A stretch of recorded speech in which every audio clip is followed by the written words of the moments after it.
इकडे इराण जोरदार हल्ले करत असल्याने इस्रायलने इराणवरचे हवाई हल्ले वाढवले आहेत। इराणची राजधानी तेहरानवर इस्रायलकडून तीव्र हल्ले करण्यात येत आहेत। इस्रायलने केलेल्या एअर स्ट्राईकची नवी दृश्य समोर आली आहेत। या हल्ल्यामध्ये तेहरानमधल्या अनेक इमारती या अक्षरशः भुईसपाट झाल्याचं चित्र पाहायला मिळतंय।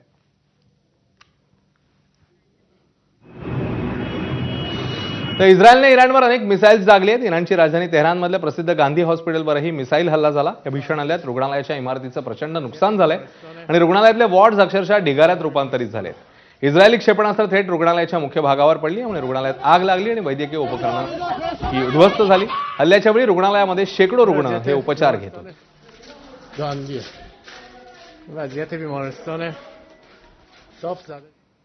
दरम्यान अमेरिका बहारीनचा लष्करी तळ वापरताय, त्यामुळे इराणने बहारीनवर देखील हल्ले सुरू केलेत। इराणने बहारीनवर हल्ला केल्याचा एक व्हिडिओ समोर आलाय।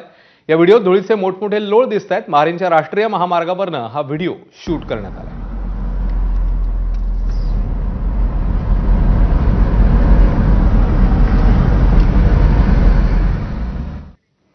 तर पश्चिम आशियामध्ये मारा करणारे इराणचे ड्रोन आता तुर्कीपर्यंत जाऊन पोहोचलेले आहेत। इराणने तुर्कीमधील अमेरिकेच्या लष्करी तळावर हल्ला केला। इराणने केलेला हल्ला हा आतापर्यंतचा सर्वात लांबचा हल्ला असल्याचं मानलं जात आहे।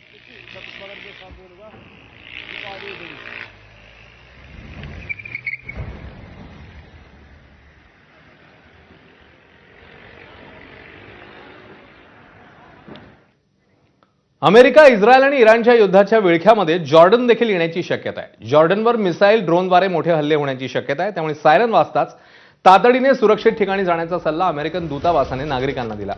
जॉर्डन हा इस्रायलच्या दक्षिणेला असलेला देश असून तिथे अमेरिकेचा तळ आहे, त्यामुळेच त्यावर इराणच्या हल्ल्याची शक्यता व्यक्त होतीये। दरम्यान इराण युद्धाच्या पार्श्वभूमीवर पंतप्रधान मोदींनी महत्त्वपूर्ण वक्तव्य केलंय। भारताने नेहमीच शांतता आणि स्थैर्याचं आवाहन केल्याचं मोदींनी म्हटलं। भारत भेटीवर आलेल्या कॅनडाच्या पंतप्रधान